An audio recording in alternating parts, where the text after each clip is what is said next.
We would now like to welcome, let's give a warm round of applause to the one and only governor that wish we had here in the state of Illinois, Governor of Louisiana, Bobby Jindal.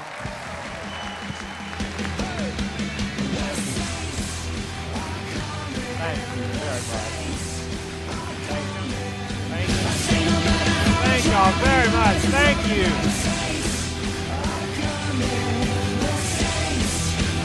Thank you. Thank y'all very, very much. Thank you. Thank y'all very much for that very warm reception. It's so great to see so many conservatives out here in the heartland of our country. And boy, isn't it great, in just a few short days, we're going to retire Harry Reid. We no longer have to call him Majority Leader Reid. And won't it be great when we can say former Governor Quinn instead of Governor Quinn here in the land of Reagan. You know, I thought about what I wanted to talk to you about tonight. There's so many things that worry me that are going on in our country today. I worry about nearly $18 trillion of debt. I worry about the federal government putting bureaucrats between us and our doctors. I worry about the EPA trying to smother our economy with more and more regulations and other bureaucratic rules. I worry about the high taxes, the regulations. I worry about economic growth of 2% that we're now calling a recovery. I worry about a foreign policy where our president refuses to stand with Israel against Hamas and yet doesn't know how to confront and defeat ISIS.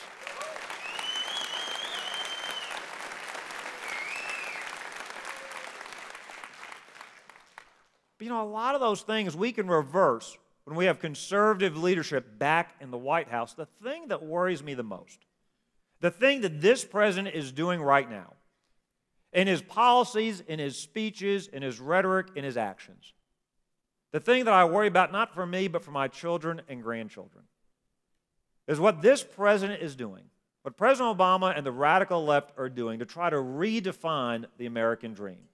Now, what do I mean by that? If you listen to this president, he tries to divide us. Tries to divide us by geography, by race, by gender, by income, by everything he can think of. He tries to tell us the American dream is all about redistribution. It's about envy. It's about growing the size of government to make it more expansive, more intrusive, more involved in our lives. In other words, he wants us to become more and more like Europe. Now, I don't know about you, but that is not the American dream that my parents taught me about. See, the American dream I learned about as a young child is this great country where the circumstances of your birth don't determine your outcomes as an adult, where you don't have to be born in the right zip code, the right parents, the right gender, the right race. You don't have to be born wealthy to do great things in this country. We're promised equality not of outcomes, but equality of opportunity. My parents taught me that we are blessed to live in the greatest country in the history of the world, the United States of America.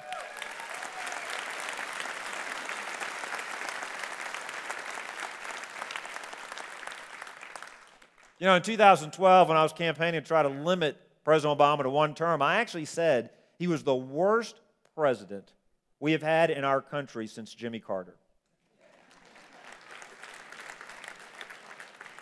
Now, after the re-election, I actually went to D.C. in a public apology. I actually issued a public, and I felt like, you know, sometimes you got to admit when you're wrong. I apologized to Jimmy Carter. I think that was unfair.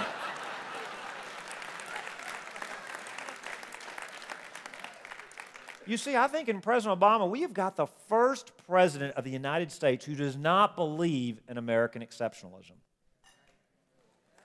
Jimmy Carter believed in American exceptionalism. He was just incompetent, but he believed in American exceptionalism.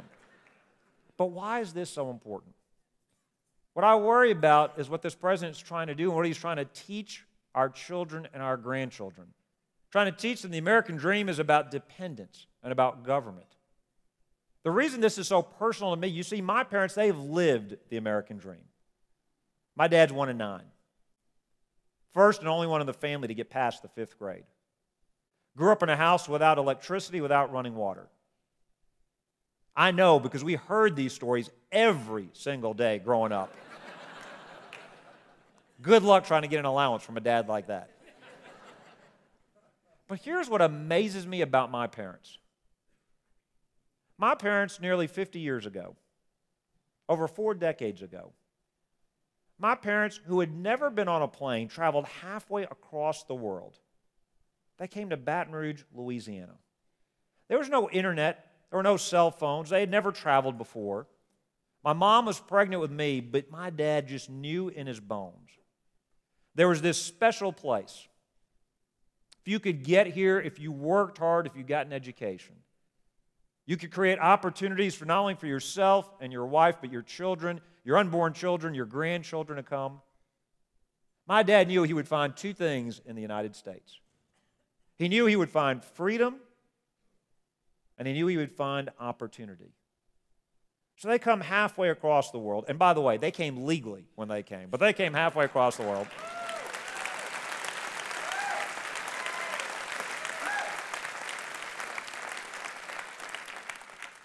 My parents don't know anybody. And I love this. My mom starts going to school. My dad, they're running out of money. They're in married student housing. He opens up the yellow pages and he starts calling company after company looking for a job. He didn't want a handout. He wanted a job. He called for days. I don't know how many hours he called. I don't know how many people hung up on him. Finally, he gets a guy from a railroad company to take a chance on him. This guy hasn't met him, hasn't seen him, says, you can start work Monday morning. I love what my dad tells his new boss. Hasn't even met the guy yet. Says, that's great. Says, now look, I don't have a car. I don't have a driver's license. Tells his new boss, you're going to have to pick me up on the way to work Monday morning. The guy was so taken aback, so amazed. This guy was so enthusiastic, so much wanted to work. He said, no problem. Did exactly that. 6 months later, I was born.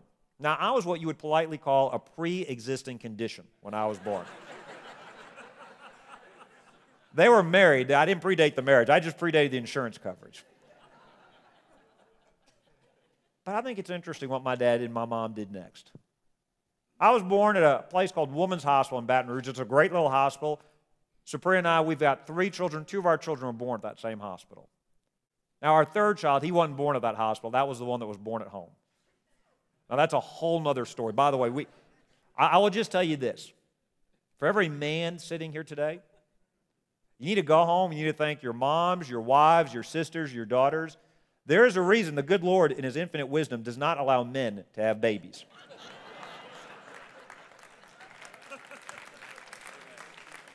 If men gave birth, there'd be exactly 1 child born. We would get together, and that would be the end of the human race. We'd say, never again. The dumbest thing I ever heard was I was in church the next week, and a guy came to me and said, Bobby, the exact same thing happened to me. So what do you mean the exact same? He goes, I had me a kidney stone. It's exactly the same thing. I said, unless it was a 9-pound kidney stone, I wouldn't go home and tell my wife that. That's the dumbest thing I've ever heard. I will say, though, I've been married, Supriya and I, my wife and I, we've been married 17 years. That night, well, you can clap for her. She had to put up with me. You don't have to clap for me. But that night, in 17 years of marriage, I've lied to my wife only once, and it was that night. You see, our first child took 36 hours to come. The second child takes 24 hours. Our 3rd child took 30 minutes. We didn't plan on having this baby at home. And so we're literally on the bathroom floor. There's 2 of us. There's no doctors, no nurses, nobody on the phone. It's just 2 of us. And I just want to warn you, when babies come out, it's not like on TV. On TV, they're pink, they're wrapped in a blanket, you know, everybody says every baby's beautiful. That's not true in real life. So our baby is born, and I'm sitting there. And by the way, everybody comes and congratulates me. All I did was catch the baby. I didn't have the hard job.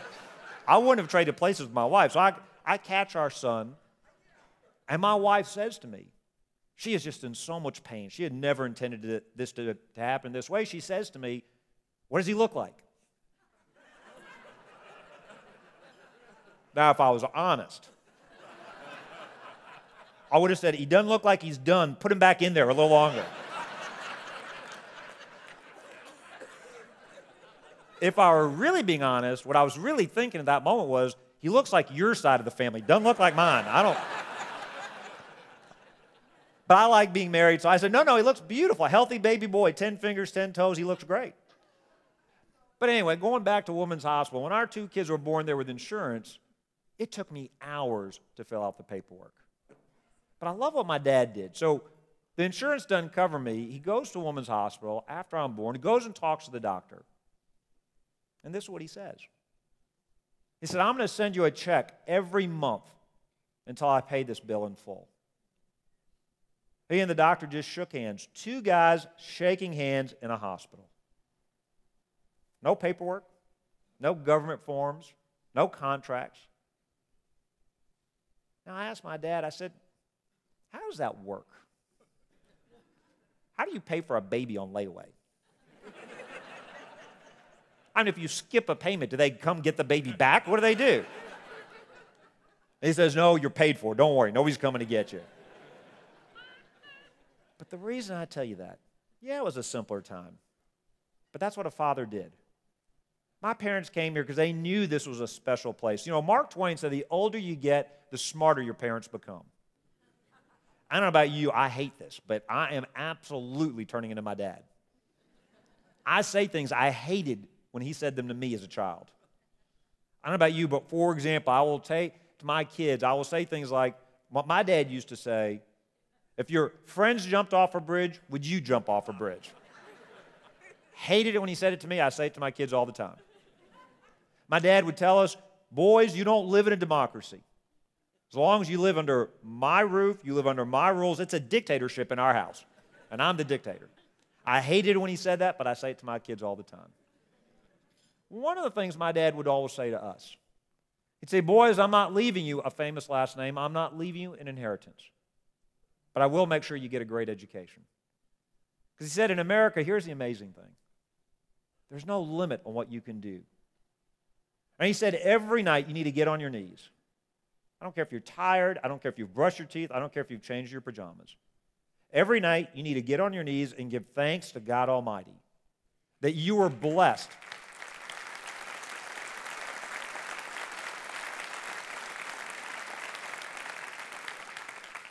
That you are blessed to be born in the greatest country in the history of the world, these United States of America.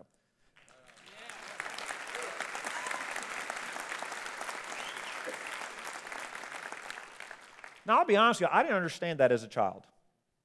Of course I was an American. What else was I going to be? I mean, everybody at my school was an American. Everybody in my neighborhood was an American. I really didn't understand what my dad was trying to teach me. But now that I've got 3 young children, I know exactly what he was trying to teach me and what I try to teach them. You know, I talked about the American dream. How many little boys and girls have heard from their parents? You could be the first in our family to go to school. You could be the first in our family to start a business. You could be the first to become a lawyer, or a doctor, an accountant, a nurse, whatever it is you dream of becoming. I shared with you my dad's story. I bet you everybody here has got a story just like that.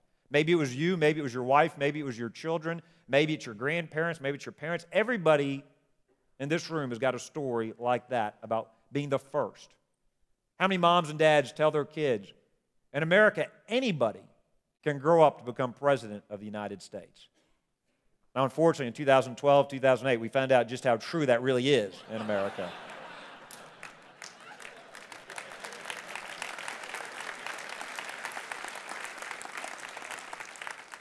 But what I want to talk about tonight is what is threatening the American dream.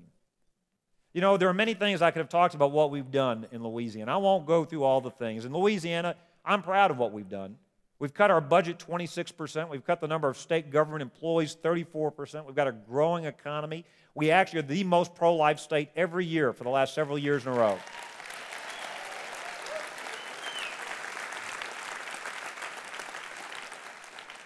One of the things we also did, we passed school choice statewide. So the dollars follow the child instead of making the child follow the dollars.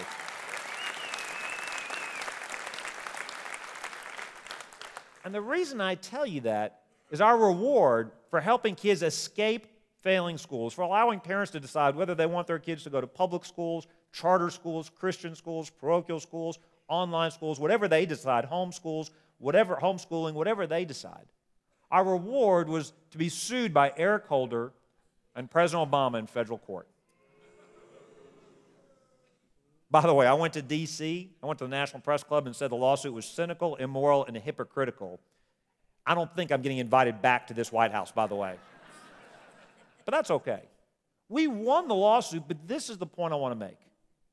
How do we get to the point where the federal government truly believes it is right and proper for it to stand in the schoolhouse door to block children from getting a great education? And I would argue this represents the biggest threat to the American dream. This is what happens when government gets so big and so out of control. I actually want to agree with something David Axelrod said. Now, I was surprised too, I know. I didn't think I'd ever agree with him, but he actually said something that makes a lot of sense to me. He was defending President Obama, and I don't even remember what scandal it was. There have been so many scandals. David gets up and he says this on TV. He says, it was not the president's fault. The president couldn't possibly have known what was happening. He said, yeah, I know, that's a heck of a defense, by the way. But he said the federal government is so vast, so expansive, there's no way the president could have known what the government was doing. You know what? He's right, though. That's exactly the problem. The government is too vast, too expansive. Indeed, that is the biggest threat to the American dream. Bill Clinton famously said back in the 90s the era of big government was over. Never before has somebody been so wrong about something so important in our political day, modern political day history. But you know, if I could go back in time, if I was standing in front of you, and it was 7, 8, 9 years ago, and I were to describe to you what our federal government has become and it is doing today, I honestly don't believe that any of us would have believed this could happen in America. It wasn't that long ago. It's not like it's been this way forever. If we're really honest with ourselves, 7, 8, 9 years ago, if we were together, and let's say we were at a dinner together like this, and I got up to you and I made some predictions, I don't think you would have believed me. If I got up and said our federal deficit, our federal debt would grow to almost $18 trillion, could we really believe they would be that irresponsible? I don't think we'd believe that. If I stood up before you and said, when we can't afford the entitlement programs we've got, the federal government, they're going to create a brand new one on top of all the other ones, I don't think we'd believe that. If I stood before you and said, you really believe the IRS would attack conservative groups for their beliefs, I don't think we'd believe that. If I went back in time and said, do you really believe the Department of Justice and Fast and Furious would provide guns to Mexican drug cartels? Or if I went back in time and said, do you really believe the Department of Justice would be caught spying on the AP reporters and other press? Or if I went back in time and said, our ambassador in Libya would be killed in Benghazi, and they'd blame it on a YouTube video? Or if I went back in time and said, then Secretary Clinton would be so exasperated when asked about this by the Senate, she'd say, what difference does it make? Or if I'd go back in time on any one of a number of scandals and abuses here and abroad. And there are two examples I want to pick out for you as examples of the federal government's overreach. The first involves a lawsuit that I filed in federal court. As governor of the great state of Louisiana, I went to federal court, and I have sued Arne Duncan, I have sued the Obama administration to say that it is absolutely illegal and unconstitutional for the federal government to be forcing Common Core in the classrooms across this great country.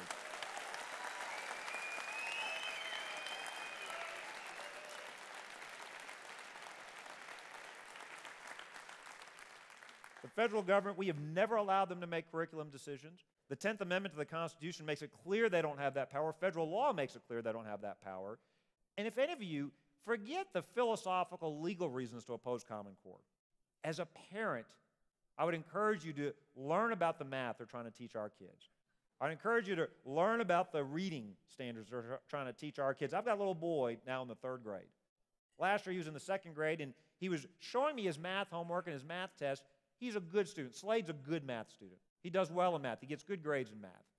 And on one test, they had simple questions like 18 plus 4.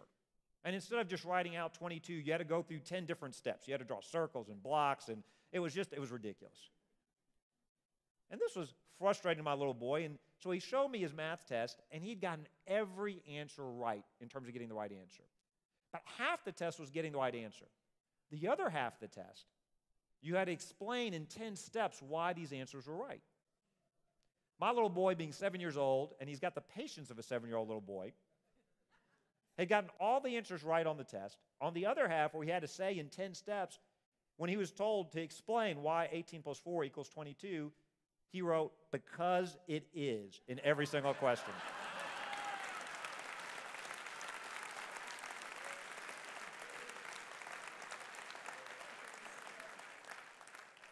And I know the teachers want us to be mad at him, but I couldn't be. I said, "You're right, go outside and play. Don't worry about it." He asks me every day, he comes home, "Hey, Daddy, where's that lawsuit?" I said, "Don't worry about it. We're going to win that fight." Here's the second example. But these are just symptoms of what happens when our federal government gets so big, so intrusive, so powerful. The second example is even more important and powerful than the first. There is an all-out assault on religious liberty in this country.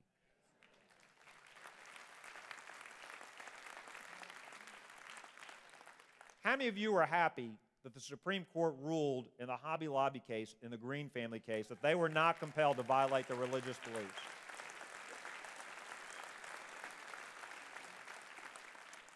This poor family threatened with over $1 million a day in fines simply because they don't want to spend their own money buying abortifacients for their employees.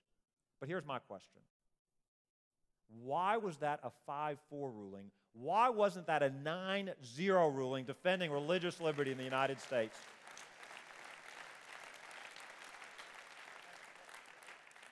Make no mistake about it. When President Obama and Secretary Clinton say they defend the right of religious worship, religious expression, that's not religious liberty.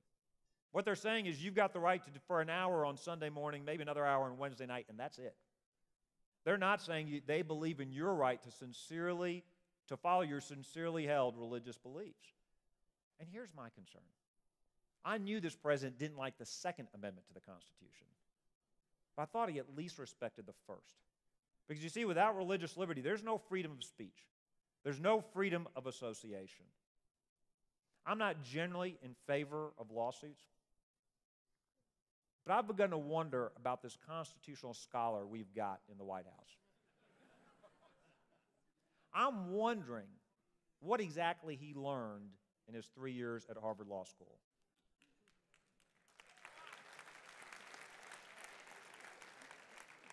One lawsuit I would actually endorse is for him to sue Harvard Law School to get his tuition money back. I don't think they taught him a darn thing his entire 3 years.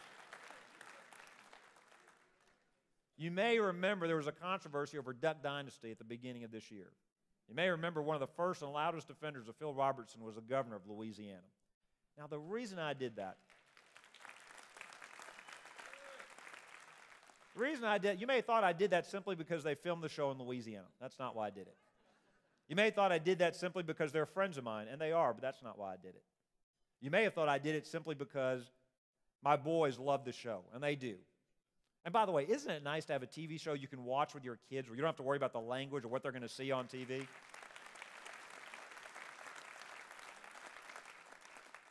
No, the reason I defended Phil was this. The left says they're for tolerance. They say they welcome discussion and debate. But the reality is this. The left is tolerant of everybody except those who have the temerity to disagree with them. The reality is the left are so hypocritical. I don't know about you, but I am tired of it, and we simply just won't take it anymore.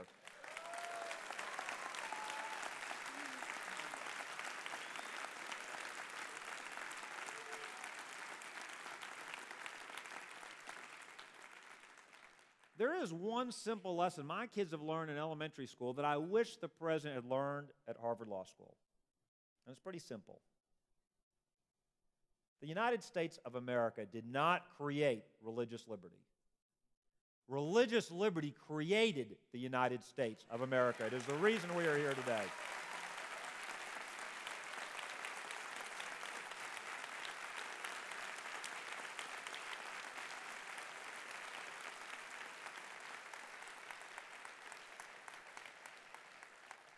You know, it was so disjarring. Several months ago at the National Prayer Breakfast, the president spoke eloquently about the persecution of Christians overseas. He spoke beautifully. It was so odd, though, so jarring to hear him. Yet again, there was a Grand Canyon-sized gap between what he says and what he does. There is a shooting war against Christians overseas. There's not a shooting war here at home. It is a silent war. Yet it was still jarring to hear the president speak so eloquently about religious liberty overseas while he assaults our religious liberty rights right here at home. But maybe you didn't hear the speech. I'll summarize it for you if you weren't able to go to D.C. or see it on TV. The president is very concerned about religious liberty. And therefore, if you like your religion, you can keep your religion.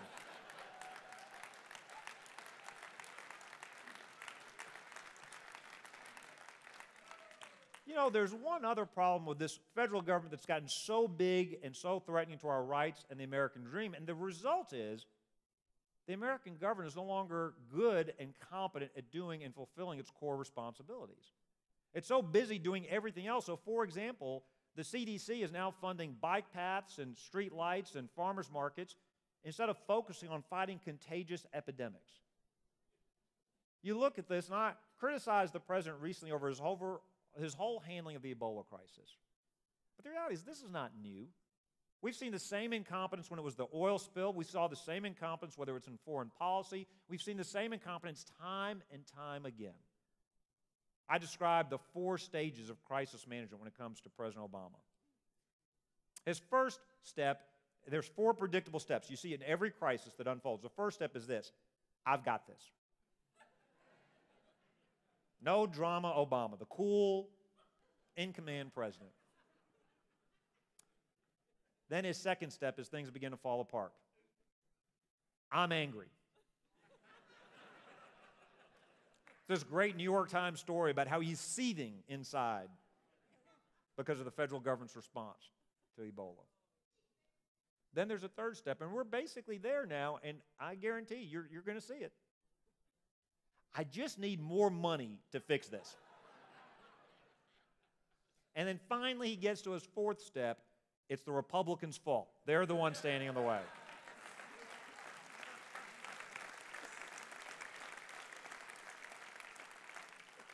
This is what happens when we elect as President of the United States a man who has never run anything in his life, not a small business, not a state government, who's not qualified to run a lemonade stand, much less the United States of America.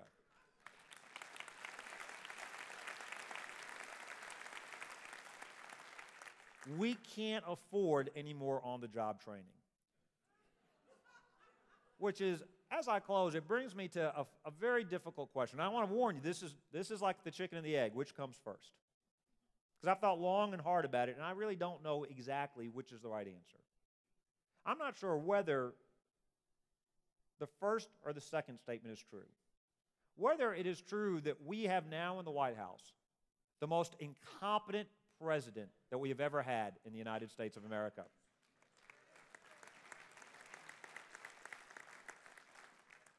Or whether we have the most radically, ideologically, extremely liberal president we have ever had in the White House.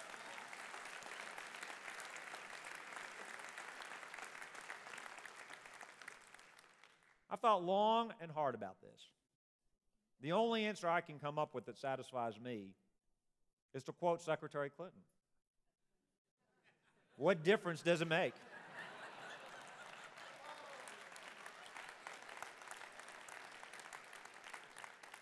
But I want to close with one final thought, and that's this. I've started tonight, by talking about the American dream, and then I share with you a lot of my concerns and frustrations, but I do want to tell you this. In my bones, I believe that America's best days are ahead of us.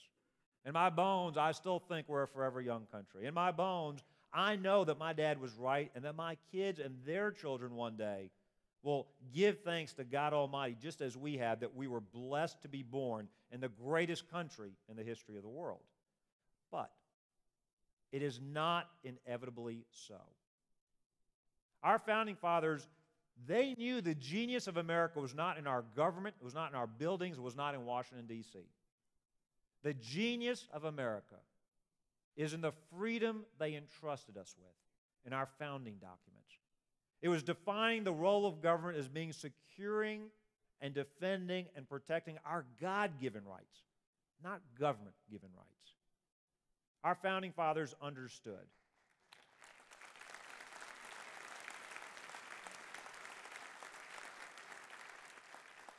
The greatness of America lies in the mom and dad raising their children, the entrepreneur, the small business person creating something from nothing. But we must all remember this.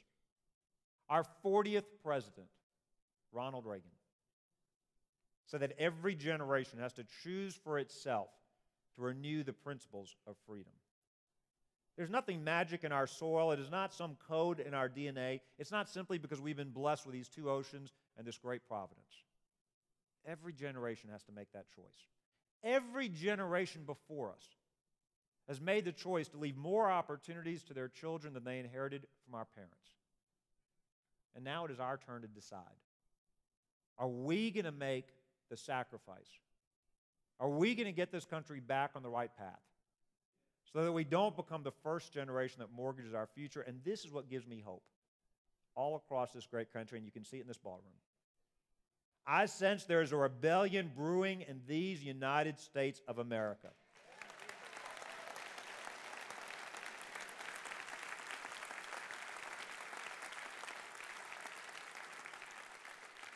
The people have said enough is enough. We want a hostile takeover of Washington, D.C., not incremental change. We want a hostile takeover. It is time for the shareholders. It is time for the citizens. It's time for the people of the United States to stand up and say, enough is enough. We're taking D.C. over. We're restoring America. We're preserving the American dream for our children and grandchildren. God bless y'all, and y'all have a great night. Thank y'all very much for having me.